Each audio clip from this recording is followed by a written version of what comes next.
오늘은 24장의 말씀으로 여호수아를 마무리하려고, 사실 어제 스스로 학습도 24장이 나아갔는데 죄송하지만 24장 스스로 학습은 진짜로 이제 스스로 하시기 좀 바랍니다. 그리고 오늘은 거기에서 땅을 나눔 받지 못했던, 사실은 여호수아가 땅을 나눔하는 이야기잖아요. 근데 땅을 나눔 받지 못했던 한 지파에 대해서 좀 나눠보고자 합니다. 예배를 담당하는 지파죠. 우리가 잘 알고 있는 레위 지파에 대한 이야기를 같이 나누고 싶어요. 여러분, 하나님께서는 여호수아 21장에서 이제 마지막으로 레위인들에게 분배되는 곳을 주시는데, 땅이 아니라 성읍과 목초지를 그들에게 분배해 주십니다. 가축을 키울 수 있는 조그만한 목초지 정도 이렇게 주시죠. 레위인을 이제 네 그룹으로 나누게 되는데, 여러분, 원래 레위는 야곱의 아들이죠. 레위의 여동생인 디나가 세겜에서 강간당한 사건이 일어나는데, 그때 레위하고 시므온이 이제 분노의 전사가 돼서 세겜의 그 사람들이 이제 다 죽이게 되거든요. 근데 이렇게 몰살시키는 중추적인 역할을 할 때, 그때 이제 아버지 야곱이 꽤 충격을 많이 받았던 것 같아요. 몇십 년이 지난 후에 유언을 할 때 그 피로 말미암은 복수로 인해서 땅을 갖지 못한다라는 이제 유언을 했었고, 실제로 이제 그 유언대로 땅을 갖지 못했죠. 하지만은 그 후손인 비느하스가 이제 광야에서 금송아지를 만들어서 섬기고 있을 때 이 금송아지를 처단하는 핵심적인 역할을 하거든요. 그래서 이 비느하스가 하나님의 땅과 그 하나님의 성전을 정결하게 한 이유로 땅을 분배받지 못하지만 하나님의 땅을 기업으로 받는 일이 일어나게 되죠. 이제 이런 레위 자손에 대한 이야기를 해보고자 합니다. 여러분, 레위 아들들이 그핫, 게르손, 무라리라고 나오는데, 그핫 자손, 게르손 자손, 무라리 자손으로 나뉘잖아요. 근데 그핫 자손 중에 이제 모세하고 아론이 들어가 있어요. 그리고 아론은 그핫 자손에서 따로 떨어져 나와서 아론 가족이 되는 거죠. 아론 계열은 제사장 계열로 따로 떼이고, 그러니까 원래 세 아들이 있었는데 레위의 세 아들이 네 개의 가족으로 바뀌게 됩니다. 아론 가족, 그핫 가족, 게르손 가족, 무라리 가족. 그래서 그핫 자손은 두 개의 덩어리가 된 거죠. 그핫 자손과 이제 아론 자손. 사실은 그핫의 손자가 아론인데 같은 계열이었지만 이렇게 떨어지게 되면서 네 개의 그룹으로 나누어지게 돼요. 네 개의 레위 지파를 네 개의 부류로 나누고 또 네 가족으로 나누어서 성읍을 나눠주는데, 모두 48개의 성읍을 줍니다. 근데 이렇게 48개의 성읍을 요단강을 기준으로, 요단강을 건너가기 전에 세 지파, 르우벤, 갓, 그리고 므낫세 절반 지파에서 한 성읍씩 도피성을 정하시죠. 이게 지난주 말씀인데, 도피성, 저도 지난주에 온라인으로 예배를 드렸었거든요. 휴가였는데, 항상 제가 싱가포르에 있을 때나 뭐 한국에서 사역할 때 휴가 때는 항상 부모님과 이제 제가 청년 시절 다니던 교회에서 같이 예배를 드렸는데, 지난주는 이제 상황이고 또 전염도 우려돼서 그냥 대전에 집에 와서 이제 예배를 드리게 되었어요. 참 이 도피성 같은 느낌이 좀 많이 들었었는데, 도피성, 중요한 이야기죠. 그런데 아무튼 오늘 이런 성읍 배치를 21장에서 하는데, 이 21장에서 몇 가지 생각해 볼 게 있습니다. 그게 뭐냐면, 하나님께서 땅을 분배하실 때 레위 지파의 몫을 먼저 따로 떼어놓고 이제 12지파의 몫을 준 게 아니잖아요.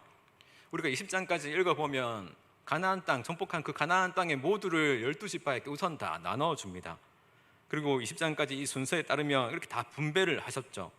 분배를 하시고 나서 그 다음에 레위 지파에게 전해줄 땅을 또 따로 그 분배해준 그 땅에서 따로 또 분배를 해주는 거죠. 그래서 오늘 5절을 보시면 그핫 자손 같은 경우에는 에브라임 지파가 또 땅을 내줘야 되고, 단 지파가 땅을 내줘야 되고, 므낫세 반 지파가 이미 받은 땅에서 내어주는 방식으로 나아가게 되는 거죠. 이게 참 독특한 거죠. 그냥 하나님께서 처음부터 레위 지파 걸 떼주면 되는데 준 거를 다시 누군가에게 주게 만드는 방식인 거죠. 다시 말하면 12지파의 땅 분배가 완료된 다음에 비로소 레위 지파에게 줄 성읍들을 지목하는 거예요. 그러니까 어떤 거냐면 결과적으로 보면 레위 지파는 이스라엘의 모든 백성이 이미 자기의 땅으로 다 분배받은 이후에 이 땅은 이미 내 땅이라고 생각하는 그 생각이 들 때쯤에 그것을 다시 레위인에게 나눠주는 거죠. 레위인들은 남의 손에 들어갔던 그 땅을 다시 받게 되는 그러한 방식이죠. 여러분, 이건 상당히 좀 애매할 수 있는 건데 애매하지만 아주 아름다울 수 있는 장면이죠. 한번 생각해 보면 그냥 따로 떼어서 주면 되는데 그러면 문제가 될 게 없고 속 시원한데 내 몫은 내 몫이고 네 몫은 네 몫이고 이렇게 되는 속 시원한 상황인데, 근데 하나님께서는 이미 12지파에게 분배했고 그 분배한 것을 대해서 다시 그들의 것인 것처럼 생각하는 그 땅을 다시 레위인에게 나눠주게 하신 거죠. 그러니까 다시 땅을 받는 레위인에게는 상당히 애매한 방식이죠. 처음부터 자기의 것을 주었다면 레위인은 얼마나 당당할 수 있겠습니까? 그런데 그들에게 다시 돌아왔던 방식으로 내어주는, 이스라엘 백성들은 다시금 내어주는 방식으로 서로에게 완전한 선이 있는 것이 아니라 조금은 애매하게 걸쳐 있잖아요. 도리어 엮어지게 하신 거죠. 하나님은 애매하게 하시면서 도리어 레위 지파와 이스라엘 지파들을 엮이게 하셨습니다. 여러분, 이게 굉장히 의미 있는 건데 지금도 교회는 이제 이러한 형태잖아요. 물론 우리가 지금은 모두가 다 레위인이고 우리 모두가 다 성직입니다. 제가 말하려고 하는 건 이거예요. 일단 12지파는 그 땅이 전부 다 자기에게 분배된 땅이죠. 그리고 내 거라고 생각할 수 있는 것이지만 내 거가 아니라는 것을 알게 하는 방식이 들어가는 거죠. 왜냐하면 하나님께서 내어줘라고 이야기하면 언제든지 내어줘야 되는 것인 내 거죠. 그러니까 사실은 하나님인 거죠. 하나님인 거인 내 거, 내 거인 듯 내 거 같은 내 거 아닌 하나님 거. 그러니까 이 12지파 땅이 다 분배가 되었는데 내 거라고 생각하고 있는 그것을 내줘야 해요. 왜 내주는 거죠? 하나님께서 내주라고 하는 거니까. 그러니까 결국은 하나님의 명령에 따르는 거니까 그 땅의 소유는 내 거이지만 곧 하나님인 거죠. 이것을 하나님께서는 잊지 말게 하시는 거예요. 그래서 내 고유한 소유권을 행사하되 하나님께서 내어달라고 하면 언제든지 내어줄 수 있는 그런 가나안 땅인 거죠. 그리고 이 땅의 주인이 누구인가를 잊지 않는 자세로 살게 하시는 겁니다. 여러분, 물론 우리도 고백은 이렇게 하지만 사실은 내가 다 내 소유권을 다 주장하며 살아가고 있잖아요. 그래서 그걸 잊지 않는 게 사실 너무나도 중요합니다. 그 다음에 자기의 소유의 상당한 부분이죠. 성읍이라고 이야기하고 있는데 성읍을 이제 48개를 내줘야 하잖아요. 한 지파당 3개씩 내주는 건데 이 소유의 상당 부분을 레위인에게 내어주는 동시에 레위인에게는 무엇을 받는 거죠? 레위인에게는 하나님과의 그 거룩한 관계에 있어서 결정적인 도움을 받게 하는 방식으로 이스라엘 백성들을 채워주는 역할을 레위인이 감당하게 하셨죠. 그러니까 이스라엘 백성들과 레위인은 아주 밀접하게 엮어져 있고 긴밀하게 결합되어 있다는 겁니다. 여러분, 사실은 내어준다라는 것, 내어줄 수 있다라는 것은 사실 우리에게 있어서 엄청나게 큰 복이죠. 여러분, 받기만 한 사람은 떠날 때도 상당히 이제 무감각할 때가 많잖아요. 하나도 아름답지 않죠. 하지만 내 마음과 내 정성과 내 시간과 내 삶을 참 많이 어떤 방식으로든 참 애틋하게 많이 쏟아 부은 사람은, 순전한 마음으로 헌신했던 사람은 어느 곳이든지 그곳을 떠나가게 될 때 통곡하게 되죠. 저는 이제 그런 통곡들이 참 눈물이지만 너무나도 아름다운 장면이라고 생각하거든요. 가장 아름다운 통곡이죠. 도리어 우리가 떠날 때 슬프지 않는다는 것이 슬픔이죠. 헤어질 때 울지 못하는 것, 헤어졌을 때 아픔이 없다는 것 자체가 우리에게 있어서 슬픔이요. 여러분, 레위는 하나님께 자신을 온전히 내어드린 자들이잖아요. 레위는 그들도 이스라엘 12지파와 똑같이 하나님에게 상속받을 만한 충분한 명분이 있었죠. 그들도 자격이 충분한데 안 받은 거잖아요. 하나님께서 받지 말라 하셨기에 안 받은 거죠. 얼마든지 받을 수 있는 자들인데 하나님께서 내가 너희들의 기업이 되겠다라는 그러한 약속으로 레위는 그 땅을 받은 것이 아니라 하나님의 기업을 받게 한 거죠. 그러니까 레위인도 그들의 삶 가운데 상당한 헌신이 또 내어드림이 있습니다. 그래서 지금 모든 이스라엘 백성들은 결국은 하나님을 기업으로 삼아야 하는 어떠한 상징으로 우리가 이제는 이러한 삶을 살아가는 것이 아니라 레위인처럼 우리가 그렇게 하나님을 기업으로 살아가는 삶이 어떤 건지 알게 하시고 또 그런 삶을 꿈꾸게 하시는 방식으로 레위인을 따로 세우신 거죠.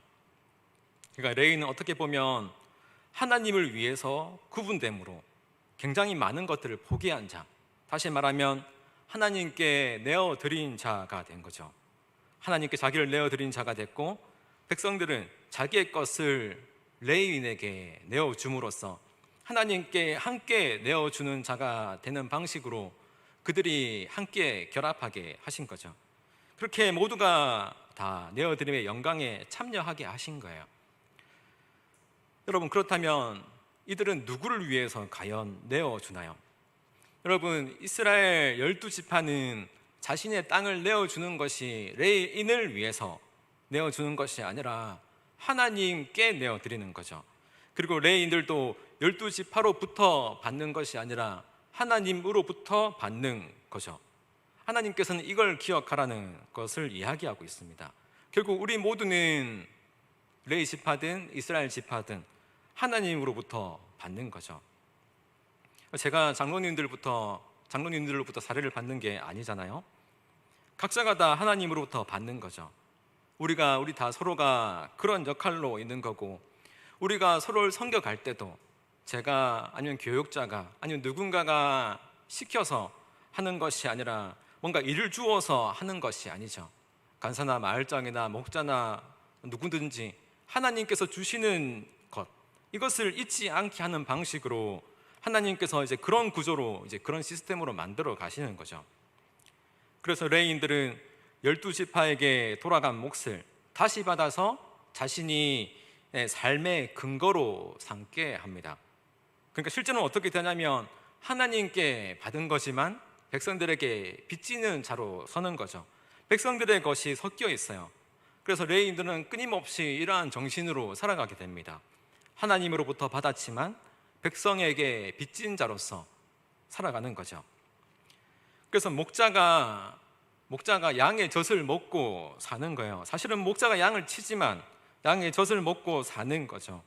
그래서 하나님의 것인 그들의 것을 받음으로써 내가 하나님께 빚진 자지만 사실은 하나님으로부터 받았지만 도리어 백성에게 빚진 자로서 살아감으로써 이제 레위인들은 그의 삶을 빚 갚는 자로 살아가게 되는 거예요. 빚 갚는 자. 그런데 그 빚을 빚진 대상인 백성들에게 갚는 것이 아니라 하나님께 갚는 거죠. 이게 참으로 우리의 삶에 있어서 묘한 건데 우리 섬기는 이 모두가 우리가 누군가에게 갚는다는 방식이 아니라 우리의 성경과 우리의 소구가 누군가가 알아주길 바라서 하는 게 아니잖아요. 하나님을 기쁨으로, 하나님 우리의 영광으로 살면서 하나님이 기쁨에 되게 우리가 빚을 갚아가는 거죠. 하지만 그 결과는 무엇입니까? 결국 우리를 통해서 많은 백성들이 유익을 얻게 되는 거죠. 레위인을 통해서 그렇게 유익을 얻게 됩니다. 우리가 참 이것을 기억했으면 좋겠고, 하나님께서는 이게 중요한 원리라고 이야기를 하는 거예요. 그래서 우리가 우리가 진실로 하나님 앞에 선다면 참으로 우리가 모두에게 서로에게 유익된 삶을 살아갈 수밖에 없는 거죠. 그것을 전형적으로 보여준 게 예수님께서 산상수훈에서 설교하신 내용들이잖아요. 우리가 하나님 앞에 진실로 예배하게 되면 우리가 서로가 서로에게 먼저 화해하게 할 수밖에 없는 거죠. 우리의 마음속에 분노로서는 절대로 설 수 없는, 그걸 분노를 풀지 않고는 도저히 나아갈 수 없는 마음으로 있게 하시는 거죠. 그럼 하나님과 잘 지내는데 다른 사람과 관계가 이상하다는 것은 정말로 이제 비정상적인 건데, 여러분, 하나님은 우리의 마음을 가만두시지 않으시죠. 우리의 마음을 끊임없이 불편하게 하셔서 그러한 상황을 잘 못 견디게 하십니다. 왜냐하면 하나님의 거룩하심에 우리의 마음이 맞지 않기 때문에 그런 것이죠. 여러분, 이렇게 레위인들과 나머지 이스라엘의 지파들은 이렇게 상호 깊은 책임을 가지고, 그리고 깊이 그들의 삶의 영역, 거주 공간의 영역을 공유하면서 이제는 이스라엘 백성들은 레위인을 통해서 하나님과 더욱 깊은 관계 안으로 더 깊이 들어갈 수 있는 기회를 제공받고, 레위인들은 이스라엘 백성들을 통해서 그들의 사랑과 헌신을 제공받게 되는 거죠. 그래서 이들은 서로 운명 공동체로 엮여지게 하신 겁니다. 궁극적으로 이 모든 공동체의 엮임은, 이스라엘 공동체와 레위인의 역할은 예수님께서 오심으로 완전하게 엮어진 거죠. 완전하게 하나로 결합이 되었어요. 그래서 레위인과 이스라엘 백성이 사실은 예수님 안에서 하나로 합쳐지게 되는 거죠. 여러분, 우리는 모두 다 예수 그리스도로 살아가는 자들이잖아요. 궁극적으로 예수님은 참 이스라엘로 오셨고, 참 이스라엘이시고, 동시에 참 레위인이시고, 참 제사장이십니다. 그래서 예수님이 이 땅에서 공생애를 시작하기 전 약 30년의 시간 동안 목수로 사시잖아요. 목수로. 그게 예수님이죠. 목수일 때의 예수님이 아니라 목수로 살아가시던 예수님이죠. 다시 말하면 예수님은 참 이스라엘 백성 목수이신 참 레위인 제사장으로 그의 인생을 다 사신 거예요. 3년만 공생애를 하신 것이 아니라 그의 인생 자체가 모두 이 땅에서 살아가던 거룩한 예배가 된 거죠. 따라서 예수님 안에서 합쳐진 이 일은 예수님 안에서 이스라엘 백성들의 일상과 레위인들의 예배가 하나로 합쳐지고 연합된 거예요. 그러니까 예수님 안에서 완전히 우리의 일상과 예배가 연합이 되는 거죠. 통합이 된 거죠. 예수님 안에서 목수일은 예수님 성단 안에서의 이스라엘의 제사장들의 설교만큼이나 거룩한 예배가 된 거죠. 목수의 일이. 그리고 세리장 삭개오가 예수님을 만나서 그의 삶의 경제적인 구조와 방식이 바뀌어가던 그러한 모습은 자신이 성전에서 거룩한 기도를 드려가던 그 바리새인들의 모습보다 훨씬 더 경건한 삶의 예배라고 이제 볼 수가 있는 거죠. 이렇게 바꾸겠다라고 결단한 것들. 여러분, 그러니까 우리들의 삶 속에서 내가 나의 삶의 경제적인 면을 이렇게 내가 하나님 앞에 조정해 보면 살겠다, 내가 시간적인 면을 내가 하나님 앞에 조금 더 조정해 보며 살겠다라고 이렇게 결단하는 것은 서기관이나 제사장의 경건한 기도보다 더욱더 경건하고 더욱더 거룩한 삶의 예배가 될 수 있는 거죠. 그렇게 하나님 안에서, 예수님 안에서 재조정되었습니다. 그래서 여러분, 성직 자체가 배타적으로 거룩함을 가져가는 것은 이제 끝난 거죠. 성직 자체가 거룩함을 독점할 수는 없어요. 배타적으로 성직은 거룩하고 성직이 아닌 것은 거룩하지 않다, 이런 것은 없고 모두가 다 성직이 된 거죠. 모두가. 여러분의 학업, 여러분의 직장, 여러분이 집에서 하는 설거지나 청소까지도 다 성직이 된 거예요. 거룩한 예배가 된 거예요. 이것을 실감하고 이것을 마음속 깊이 채우라고 살아가는 것이 우리에게 너무나도 중요합니다. 우리가 방금 찬양 불렀을 때 가사가 부르신 곳에서 예배 안 해, 어떤 상황에서도 나는 예배 안 해. 여러분, 우리가 우리의 맡은 그 생업을 예배라고 생각하지 않을 이유가 있을까요? 예수님께서는 몫으로 그의 삶을 보내셨던 그 모든 순간들이 다 예배였습니다. 우리가 살아가는 그 모든 순간이 다 우리의 예배인 거죠.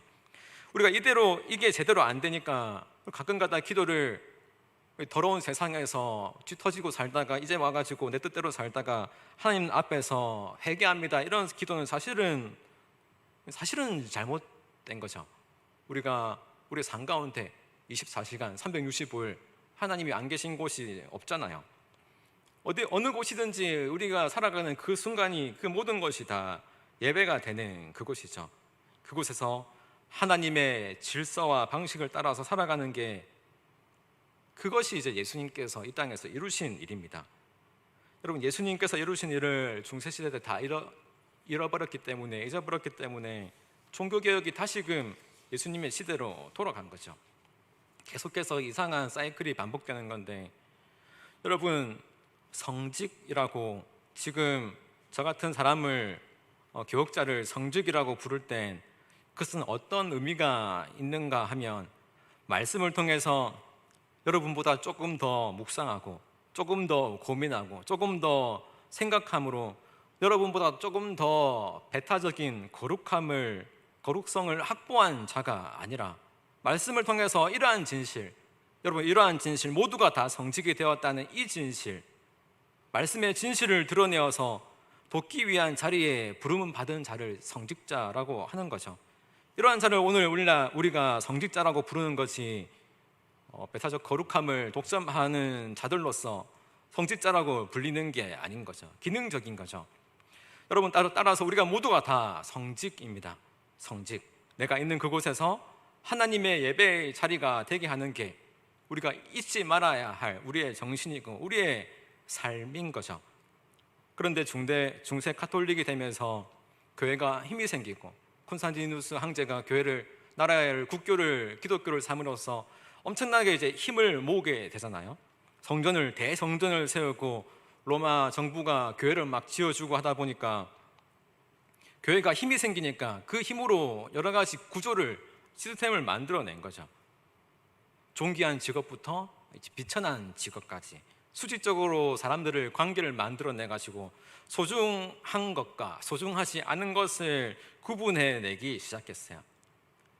그래서 이게 너무나도 무서운 건데, 수직적으로 만들어서 거룩한 사람들이 하는 성직 같은 거는, 교회에서 하는 일들은 좀 거룩한 것처럼, 일상적인 삶은 그렇지 않은 비천한 것처럼, 가치 없는 것처럼 여겨서 성도들의 일상 속에, 하나님께서 성도에게 일상 속에 부어주신 그 귀한 예배의 시간을, 예배의 의미와 가치와 하나님의 아름다우심을 전부 다 망각하게 한 거죠.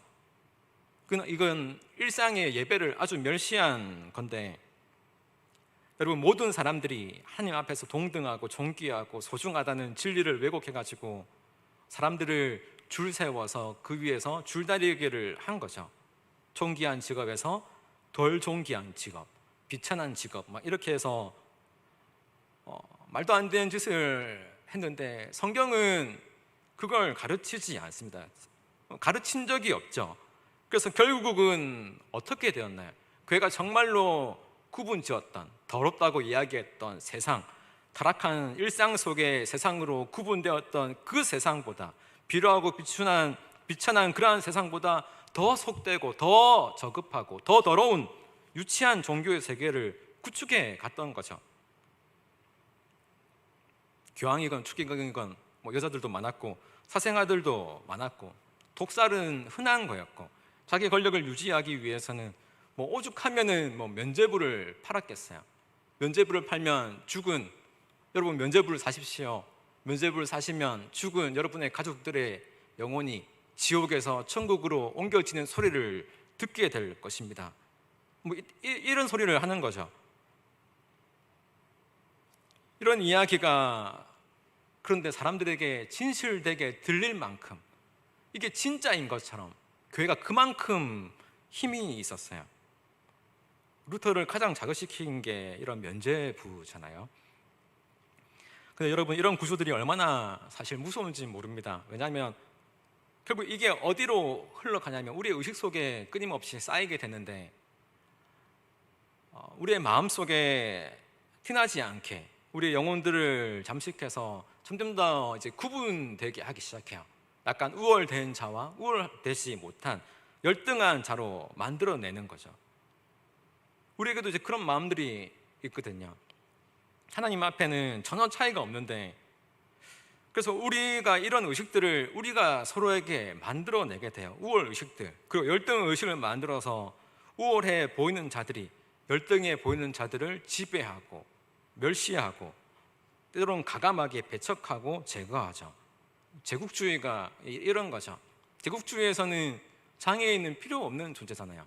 가두고 장애인은 수치인 것, 뭐 이렇게 이야기를 하는데, 저는 그래서 뭔가 구분 짓고 뭐 또 비밀스럽게 하는 것들보다 다 같이 공유하는 걸 중요하고 또 좋아합니다.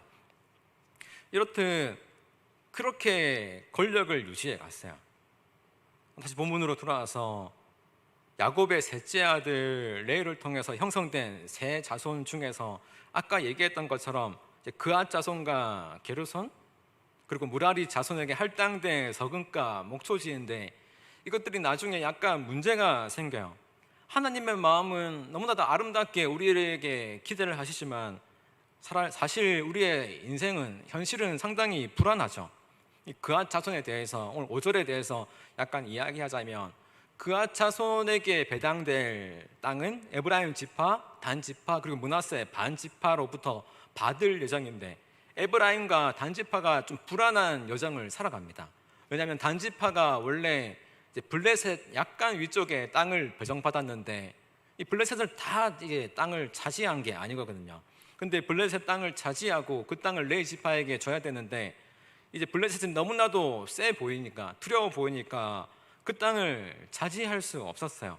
가만히 있다가 정복하지 못하고 우물쭈물하게 있다가 얘들이 안 되겠다, 단지파 애들이 여기 있으면 안 되겠다, 우리가 여기 있지 말고 그냥 저 북쪽으로, 블레셋은 완전 서남쪽이거든요. 근데 완전 저 북쪽으로 올라가자, 이렇게 된 거죠.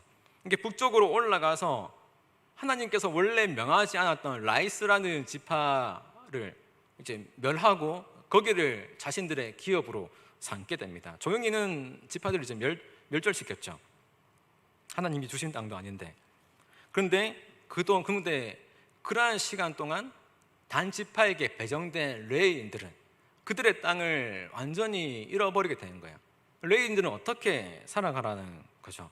어쨌거나 단 지파가 그들이 어떻게 해서든 다른 민족, 다른 지파들을 협공을 해서든지 땅을 얻어냈어야 됐는데, 그렇게 하지 못하고 도망감으로써 다른 땅에 가버리게 되죠. 그 땅에 할당되어 있던 레위 지파들이. 그래서 떠돌이가 되거나 빌부터 살게 됩니다. 이렇게 단 지파에 관련된 영적인 질서가 완전히 깨져버리게 되죠. 여러분, 이게 사사시대예요. 이 얘기가 사사기 17장에 나오는데, 사사기 17장에 미가라는 사람이 나와요. 이 미가는 에브라임 지파의 한 사람인데, 이 미간의 집이 잘 살았어요. 그 집이 잘 살아서 그러니까 뭔가 좀 독특한 일을 해보고자 했는데, 부모의 돈을 가지고, 사실은 가진 게 아니라 들고 이제 튀었는데, 어머니의 돈을 들고 튀어서 자기 집에 드라빔을 만듭니다. 이제 이제 우상을 만들어서 여기에 하나님이 깃들어 있다라고 한 거죠. 근데 우상만 있으면 안 되니까 제사장을 좀 세워야 되잖아요. 자기 아들을 제사장으로 세워요. 자기 아들을 제사장으로 세워서 이제 나름 모두 구세히 가르쳐졌으니까 하나님에게 복을 빌 수 있겠다 생각해서 복을 빌고 있는 상황에 유다 지파에서 퇴출당한 어느 한 제사장이, 레위 지파 사람이 지나가는 것을 보고 그 사람의 상황을 듣고, 야, 이제 우리 아들을 세우는 것보다 훨씬 더 괜찮은 제사장이 있구나, 얘를 좀 섭외해가지고 우리 가족의 제사장으로 삼아야 되겠다. 그래가지고 연봉을 막 협상을 해요. 그래서 뭐 옷 몇 필 주고 이렇게 해서 이제 그 사람, 유다 지파에서 퇴출된 그 레위 제사장을 섭외해서 이제 일꾼으로 삼게 되죠. 열심히 이제 구색이 갖춰졌잖아요. 정통 레위인이니까. 그런데 방금 얘기했던 에브라임과 단이 약간 위태로운데, 에브라임의 자손이 미가하고 단 지파가 북쪽 그 라이스 땅을 차지하기 위해서 올라갔잖아요. 근데 올라가는 그 길 가운데 이 미가라는 집에 잠깐 들리게 됩니다. 근데 미가라는 집에 유다 지파에 배정되어 있던 레인이 머물러 있다는 사실을 알고, 단 지파는 자기의 땅을 차지하지 못했으니까 레인이 같이 오지를 못했잖아요. 단 지파는 또 나름대로 제사장이었고, 이제 미가라는 애도 제사장이 있는 그것을 알고 거기서 또 속닥속닥 한 거죠. 뭐냐면은 야 네가 단지파 미가의 집에 있는 제사장 걔한테 네가 한 가정의 제사장이 되는 것보다 우리 단지파의 제사장이 되는 게 좀 좋지 않겠느냐 이렇게 이야기한 거예요. 그러니까 그 제사장이 뭐 어떻게 하겠어요? 내가 무슨 한 가정의 제사장으로 있는 것보다 한 지파의 제사장으로 있는 게 뭐 훨씬 좋지 이렇게 이야기하면서 막 시골에 있는 담임 목사님이 서울에 있는 막 큰 제가 의도치 않게 누군가를 또 비난할 수 있는 상황이 됐는데 아무튼 뭐 그런 거예요. 조그만한 집보다는 큰 지파의 제사장이 되는 게 좋다 여겨서 갔는데 가면서 어떻게 했냐면은 미간의 집에 있는 드라밈을 들고 튄 거예요. 여기에 하나님이 깃들어 있으니까. 이 유다 지파의 원래 유다 지파에 대출된 이 사람이 어떤 인간일까요? 여러분 이 제사장은 원래 유다 지파에 배정된 레위인이었는데 이 사람은 모세의 손자 요나답이라고 기록되어 있습니다. 모세의 손자 요나답. 여러분 이게 사사 시대고 이게 중세 시대고 여러분 이게 우리 시대고 이게 우리의 내년의 모습일 수 있어요. 여러분 이런 거는 계속해서 이루어지는 거죠. 무서운 거죠. 여러분 우리가 오늘 이 본문을 통해서 좀 생각해 봤으면 좋겠습니다. 사사기에 제가 오늘 배분된 땅에 대한 스토리를 나눈 것은 우리가 좀 많은 것을 생각하게 하죠. 왜냐하면 저 스스로도 이러한 자신이 너무나도 없거든요. 제가 지난주에 같이 온라인 예배를 드렸다라고 했잖아요. 집에서 온라인 예배를 드렸는데 이렇게 예배 인도자로 있는 것이 아니라 우리 집에서 이제 앉아서 예배를 드리는데 고등부 예배 때는 좀 나름 자세를 처음에 잡고 있다가 정말 예배 드리면 드릴수록 고등부 애들처럼 자세가 변해가는 거예요. 점점 더 이제 내려오면서 결국에는 거의 땅바닥에 누워서 예배를 드리게 되더라고요. 정말 우리의 삶이 쉽지 않다라는 것을 참 많이 느끼게 되었습니다. 예배의 자리에 있는 것, 내가 누군가의 앞에서 예배자로 서 있는 것이 아니라 우리의 가정 속에서 우리의 다음 세대를, 우리의 다음 텀을, 우리의 다음 또래를 생각하며 그런 자리로 과연 설 수 있는가라는 질문 앞에 우리도 이와 다르지 않다라는 거죠. 여러분 우리 옥하는 목사님, 유명하신 옥하는 목사님의 아들이 예수는 가짜다라는 책을 낸 거 있잖아요. 신의 변명이라는 책도 냈는데 우리에게도 이제 그런 일들이 일어날 수 있죠. 충분히 부모는 교회에 모든 걸 다 했지만 한편으로도 좀 안 되는 것도 있는 거죠. 여러분 우리가 정말로 해야 될 것은 정말로 예수님밖에 없다라는 그런 고백을 합니다. 예수님께서 그의 삶과 피로 주신 그 말씀과 그의 인생 가운데 이루었던 그 삶의 모든 예배의 순간들, 성령의 단비를 매일 맞아서 사는 것밖에 없는 거죠. 여러분 우리가 뭔가 환상에 빠지지 않고 올바른 길을 가게 하기 위해서는 우리의 마음 안에, 우리의 인생 안에 말씀이 제대로 서 있는 것밖에는 할 수 없죠. 여러분 하나님은 목회자에게 교회를 위해서 헌신하라 이런 것은 성경이 가르치는 것이 아니라 전통이 가르치는 거죠. 우리의 전통이 가르치는 거죠.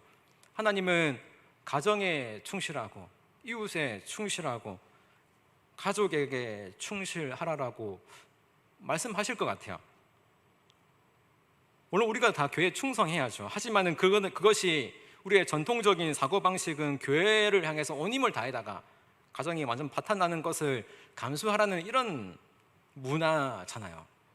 여러분 이거는 너무나도 비극이죠. 우리의 신앙이 우리의 삶의 자리와 가정의 자리, 또한 사회의 자리에서 그리스도인으로서 또한 다음 세대로 흘려보내지 못할 믿음은 우리가 어떻게 신앙의 성공자라고 할 수 있겠어요? 진짜 비극은 이런 건데 교회 중심이란 단어가 우리에게 우상이 되어 갔던 겁니다. 여러분 하지만 우리가 말씀 앞에 서게 되면 그 중심을 잡아가게 돼요. 우리가 교회에 헌신하면서도 이것이 가정을 깨트리지 않고 교회에 헌신하면서도 가정을 깨트리지 않고 사회를 깨트리지 않고 도리어 교회를 헌신하는 게 가정을 살리게 되고 사회를 살리게 되는, 그리고 삶의 자리에서 더 최선을 다하는 게 오히려 교회를 살리게 되는, 교회에 도움이 되는 이런 방식으로 균형을 잡게 하시는 것이 복음의 역할이지, 가정과 사회를 다 깨트려가면서 교회에 헌신하는 것은 복음이 아닙니다. 복음은, 하나님의 말씀은 언제나 균형을 잡아가게 하시는 거죠. 여러분, 사사기 17장은 에브라임과 단 지파에게 배정된 그앗 자손들의 성읍의 내용을 이야기하면서 그들에게 무슨 일이 있었는가라는 것을 이야기해줘요. 역사적인 대답인 거죠. 결국 에브라임 지파는 나중에 어떻게 하냐면, 이 에브라임 지파에게 배속된 땅이 세겜이라는 성읍인데 그 성읍에 이제 금송아지가 세워지거든요. 여러분, 여로보암이 분열된 북이스라엘의 초대 왕이 이제 여로보암인데, 여로보암이 솔로몬에게 반역을 해서 북이스라엘을 이제 초대 왕이 되잖아요. 근데 왕이 되자마자 제일 먼저 한 것이 북이스라엘에 있던 제사장들을 몰살시킨 거였습니다. 여로보암은 자신이 봤던 것이 무엇이었냐면, 솔로몬이 독재하던 시절, 솔로몬은 이제 자기 영광을 위해서 끊임없이 이제 타락해 가게 되잖아요. 솔로몬이 독재하던 그 시절에 솔로몬의 그 행동들을 보면서 어느 누구도 솔로몬에 대해서 이야기하거나 정치적인 메시지나 그런 백성들에게 엄청나게 노역시키는 것에 대해서 아무런 이야기를 하는 것을 듣지 못했다는 거예요. 그래서 여로보암은 이제 왕이 되자마자 솔로몬에게 아무 말도 하지 못했던 그들을, 정치적, 사회적 메시지에 도전하지 못했던 그들을 다 싸그리 그냥 멸절시키는 거죠. 물론 하나도 없진 않았지만 제사장들에 대한 존경심이 없었던 겁니다. 그래서 왕이 되자마자 제사장부터 몰살시키고, 그러니까 제사장도 문제고 이스라엘 백성들도 문제고 서로 다 문제였던 거죠. 그래서 레위 지파로서, 우리가 레위인으로서 제사장들은 하나님 앞에서 자기 자리를 확고하게 지키고, 그리고 이것이 말씀이 아니면 안 되는 말씀 앞에서 목숨을 걸고, 아무리 엄중한 권위자라고 하더라도, 솔로몬이라고 하더라도 틀린 것은 틀렸다라고 말할 수 있는 그런 자리를 지켜내야 되는 것.